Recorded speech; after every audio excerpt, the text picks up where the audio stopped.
ওটা বলা যাবে না, মানে কখনো স্বামীর সাপোর্ট নেই, কখনো বউয়ের সাপোর্ট নেই। কারণ শিল্পীদের বা বক্তাদের বা কীর্তনীদের, সাধুদের কোনো দল নাই। আমাদের শুধু একটা দল, রাধার দল আর আমরা কৃষ্ণের দল। আমাদের এই দুইটা দলই আছে। আমরা কোনো বিএনপি, আওয়ামী লীগ, জাতীয় পার্টি, জামাতে ইসলাম, আমরা কোনো দলেই নেই। আমাদের দল আছে শুধু রাধার দল আর কৃষ্ণের দল। আমরা এই দুই দলের দল, তাই না? তো মানে মাঝে মাঝে আমি কিন্তু দল বদল করি। কোন জায়গায় জানেন? কখনো গিয়ে দেখি রাধার দলে, যেখানে দেখি পাল্লা ভারী ওই জায়গায় দিই, আর যে জায়গায় দেখি কৃষ্ণের দলে পাল্লা ভারী আমি কৃষ্ণের দলে যোগ দিই। এজন্য আমাকেই বলে জানেন যে নীতি ভ্রষ্টা নেই। আরে কে বলেছে যেদিকে বৃষ্টি আসে সেই দিকে তো ছাতা ধরা লাগে? সুবিধাবাদী লোক, তার মানে আমি সুবিধাবাদী না। মহাজন বললেন, দ্বারে যার লক্ষ্য নাই তারা লক্ষ্য ভ্রষ্ট। তোমার দেহে আছে 9টা দ্বারে বিশিষ্ট দেহ, 9টা দ্বারের একটা লক্ষ্য, তারাই লক্ষ্যে যায়। কোন লক্ষ্যে? 9 দ্বারে 1 লক্ষ্য, তারাই লক্ষ্যে পৌঁছে যায়। যাদের লক্ষ্য অর্থাৎ দ্বারের প্রতি লক্ষ্য নাই, লক্ষ্য যারা ভ্রষ্ট হয়ে গেছে, তারা কোনোদিন লক্ষ্যে যেতে পারে। মন স্থির, আমি কোথায় যাব? আমি স্বর্গে যাব, এটা আমার মন স্থির লক্ষ্য। আমি গোলকে যাব, স্থির মন।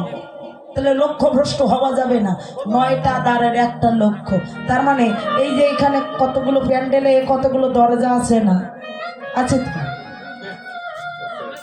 গেট আছে, অনেকগুলো গেট না? আচ্ছা, এই গেটের মধ্যে অনেকগুলো গেট, পাহারাদার আছে কি? এই মুহূর্তে যদি একটা ডাকাত আসে, ধরা পাবেন? অনুমান নয়, বর্তমান কি বাসি পাবেন? হ্যাঁ পাবেন, গুলি করলেও পাবে না।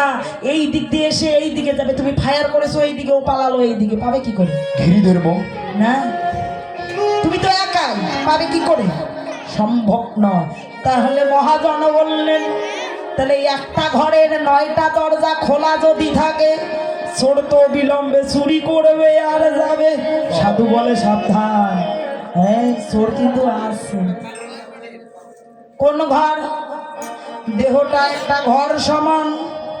এই ঘরে, একটা ঘরে 9টা দরজা, 2টি চক্ষু, 2টি কর্ণ, 2টি নাসিকা, বদন কয়টা হলো? 7। বায়ু উপস্থ জীবের অব্যক্ত, তাহলে 9টা দরজা। আচ্ছা, চোখ দিয়ে দেখি, কান দিয়ে কি ওই ব্যক্তিটার কথা শুনতেছি? অনুমান নয়, বর্তমান ভেবে দেখুন। অনেক সময় আনমনা হয়ে কিন্তু দেখা হয়। ও ভাবতেছে আমি ওর গল্প শুনতেছি, কিন্তু না, আমি শুনতেছি না। বাস্তব না? আচ্ছা, তাহলে 2 চক্ষু, 2 কর্ণ, নাসিকা, বদন, অব্যক্ত স্বরূপ বায়ু উপস্থ জীবের 9টি দরজায় যদি লক্ষ্য একটা না হয়, সে কোনোদিন লক্ষ্যে পৌঁছে যেতে পারবে না। দ্বারে যার লক্ষ্য নাই, সে লক্ষ্য ভ্রষ্ট। দ্বারের প্রতি লক্ষ্য আছে, তারাই লক্ষ্যে যায়। মহাজন বললেন। আচ্ছা, তাহলে আবার কি বলিলেন মহাজন? নবগুঞ্জা দিয়ে বেঁধেছে। আর কি দিলেন? ময়ূরের পুচ্ছ। কেন? ওটা কাক দেওয়া যাইতো না? কাকও তো কালো, কোকিল কালো, কালো না? ময়ূরটাই দিল ভগবান। এই ময়ূরের পাখাটাই কেন দিল, পালকটাই দিল? এখানে তত্ত্ব লুকিয়ে আছে।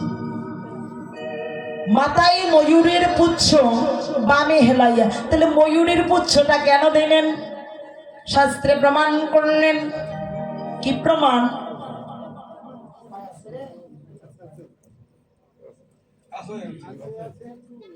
যেদিন বিরজার কুঞ্জে গেছে ভগবান শ্রীকৃষ্ণ, বিরজার কুঞ্জে গেছে।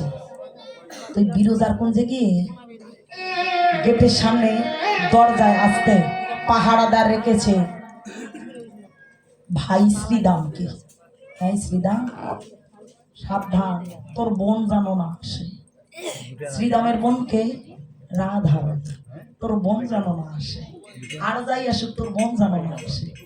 ওর মন যেন দেখতে না পারে। তো কৃষ্ণ বিরজার কুঞ্জে লীলা করছে, দরজার মধ্যে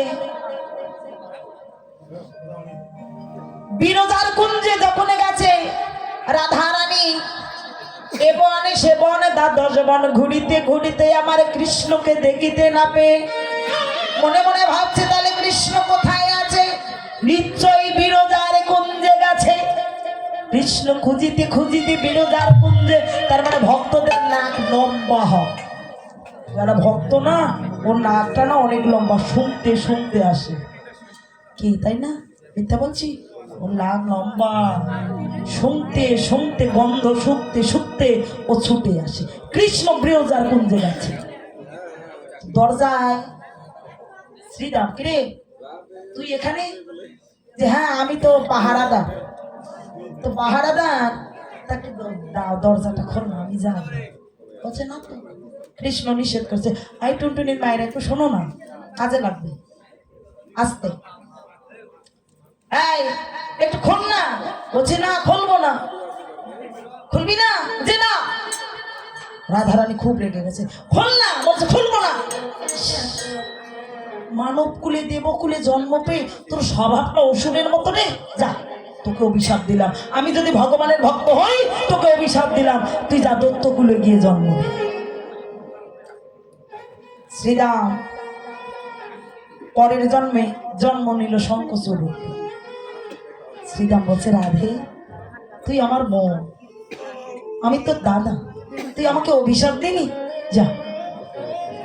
আমি যদি নিষ্ঠার সহিত গোবিন্দের আজ্ঞা পালন করে থাকি, আমি তোকে অভিশাপে দিলাম, আজকের পর থেকে অর্থাৎ 100 বছর পর্যন্ত তুই গোবিন্দ বিরহে ভুগিবি, আর দেখা পাবি না।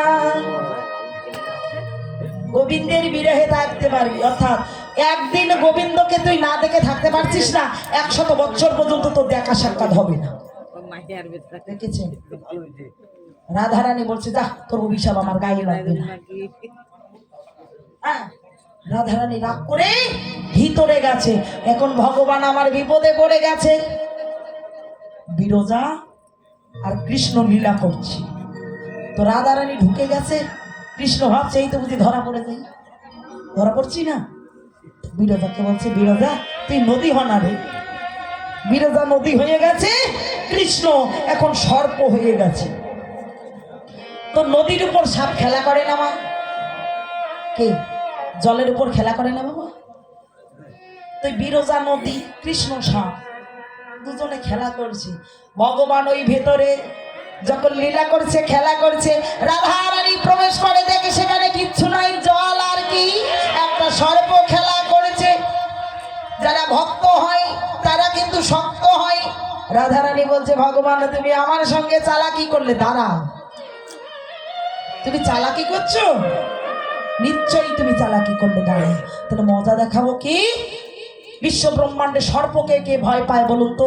সর্প ভয় পায় কাকে? ময়ূরকে। সাপ ভয় পায় কাকে? ময়ূর দেখলে সাপ ভয় পায়। তার মানে ভগবানও ভয় পায় ভক্তকে। বাস্তব কঠিন যারা ভক্ত, ওই ভক্তকে কিন্তু ভগবান ভয় পায়।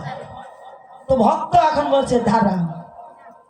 রাধারানী আমার ময়ূরীর বেশ যখন ধারণ করিলেন, যখন ধারণ করছে ময়ূরী বেশ ধারণ করে, এখন দুজন খেলা করছে, বিরজার সর্প, নদী আর সর্প খেলা করছে। ওই খেলার মাঝখানে রাধারানী ময়ূরীর বেশ ধারণ করে ওই বারবার সর্পকে ছবল দিতে যাচ্ছে, ঠোকরাচ্ছে, কিন্তু পাচ্ছে না, বারবার যাচ্ছে কিন্তু পাচ্ছে না। হঠাৎ করে রাধারানীর আঘাতে সর্পের দেহ থেকে 3 ফোঁটা রক্ত ঝরে পড়ে গেল। যখন রক্ত ঝরে পড়ে গেল, রাধারানী অধর নয়নে কাঁদে আর বলে হে গোবিন্দ, তোমার অঙ্গ থেকে আমি রক্ত ঝরাইলাম, আমার না জানি কতই অপরাধ আমি পাপ করেছি। যে রক্ত কণা তোমার অঙ্গ হইতে প্রবাহিত হচ্ছে, হে গোবিন্দ আমি আজকের পর থেকে এই রক্ত কণা আর মাটিতে পতিত নয়, আমি আমার অঙ্গে ধারণ করে নিলাম। 3 ফোঁটা রক্তকণা শ্রীমতী রাধা ঠাকুরানী নিজের অঙ্গে ধারণ করে নিলেন। প্রাণ গোবিন্দের রক্তের কণা ধারণ করে নিলেন। কোন জায়গায়? 3টি জায়গায়। কোথায়? একটা ললাটে, একটা সিঁথিতে, আর একটা শঙ্কের মধ্যে। কি মা ব্যবহার করেন?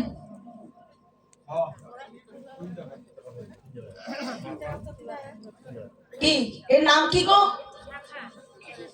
সিঁদুর। তাহলে সিঁদুর, সিঁদুরের অপর নাম কি জানেন?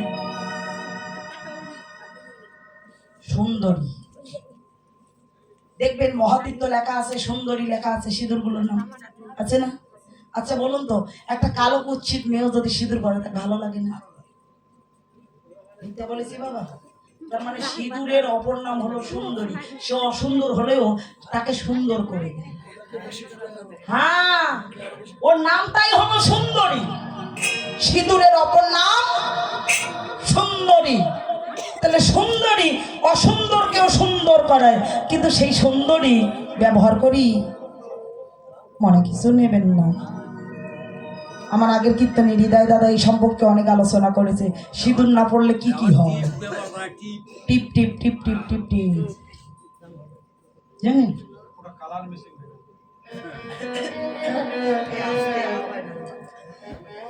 রাধে রাধে। 3 জায়গায় ধারণ করলেন সিঁদুরকে। কারণ সিঁদুর ধারণ করা হয় স্বামীর কল্যাণের জন্য, স্বামীর কল্যাণের জন্য, তাই না? তাহলে কোন কোন জায়গায়? ললাটে, সিঁথিতে, শঙ্কতে।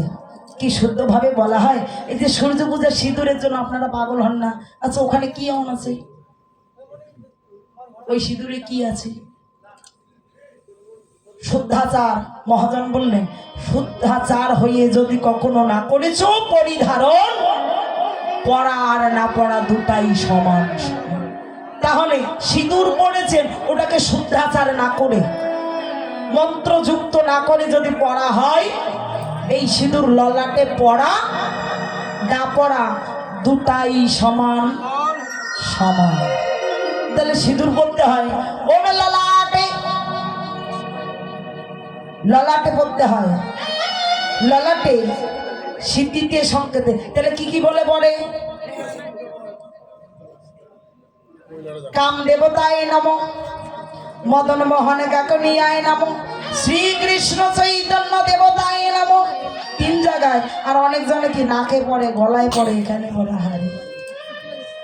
তো মহাজন বললেন যে রাধে তুমি আমাকে এত ঊর্ধ্বে স্থান দিলে। গোবিন্দ বলছে রাধে তুমি আমাকে এত ঊর্ধ্বে স্থান দিলে, তুমি আমার মস্তকে, অর্থাৎ তোমার মস্তকে আমাকে স্থান দিলে, তাই না? রাধারানী গোবিন্দকে কোথায় স্থান দিলেন? মাথায়, ললাটে, নিচে নয়, উপরে। তাহলে তুমি আমার অত্যন্ত প্রাণপ্রিয় ভক্ত। আজকের পর থেকে তোমার যে পুচ্ছ, এই পুচ্ছটা আমি আমার মস্তকে ধারণ করে নিলাম। ভগবান ময়ূরের পুচ্ছ আজ কি করেছে? চূড়ার মধ্যে বেঁধে দিয়েছে, চূড়াতে বেঁধে দিলেন। কেন? তাকিয়ে দেখুন, এই বিশ্ব ব্রহ্মাণ্ডে প্রত্যেক জীবের মধ্যে কামগন্ধ আছে, আছে না? মিলন হয় না?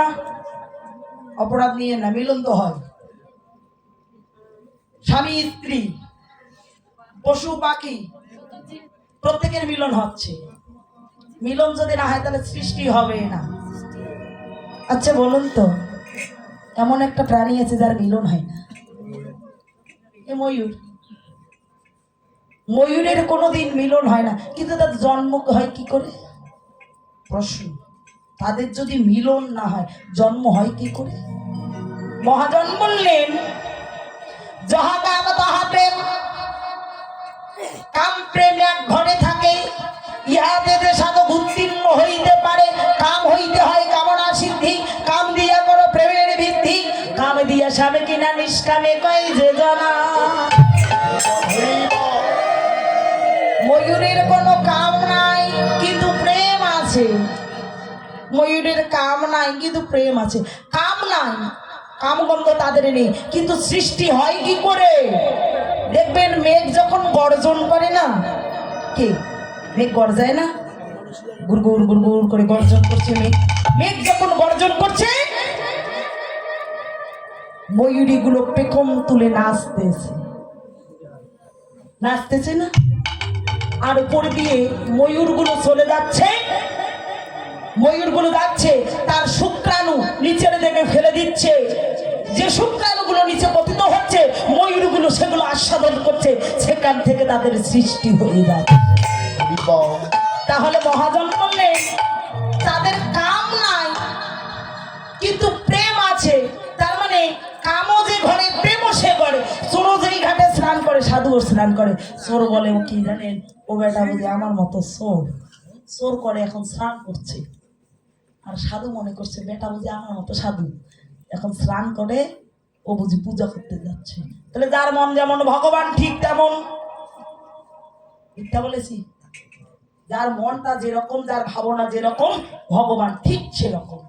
চোর মনে করছে ও বেটা বুঝি আমার মতো চোর, হ্যাঁ ও বুঝি চুরি করে আসলো, তাই এখন স্নান করছে। সকালবেলা স্নান করতে চোর আর সাধু দুজনে, তো চোর মনে মনে ভাবছে ও বেটা বুঝি চোর, চোর করে স্নান করতেছে। আর সাধু মনে মনে ভাবছে এ বেটা বুঝি আমারই মতো সাধু গো, সকালবেলা এখন পূজা দিতে যাবে তাই স্নান করছে। ভাবনাটা তাই না? তাহলে যার মন যেমন হয় ভগবান ঠিক তেমন হয়। তাহলে কামও যে ঘরে, প্রেমও সে ঘরে, স্নান করতেছে একই ঘাটে সাধু এবং চোর দুজনেই। মহাজন বলেন এই ঘরে কাম আছে, প্রেম আছে, দুটাই আছে। যারা কামের ভক্ত তারা কাম নিয়ে টানাটানি করে। যারা কামার্ত ভক্ত, কখন রাত 9টা 10টা 12টা বাজবে মনে মনে ভাবে না। কি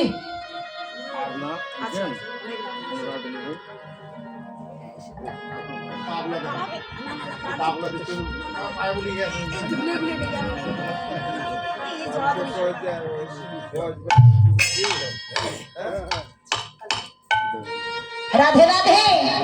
তাহলে মহাজন বললেন কাম প্রেম, কামার তো ভক্ত যারা কামে টানাটানি করে, প্রেমিক ভক্ত যারা প্রেমের ভজন করে। সখীরে আর কি দেখিলাম, কি দেখিলি? মহাজন বলিছে দেখিলাম সখীরে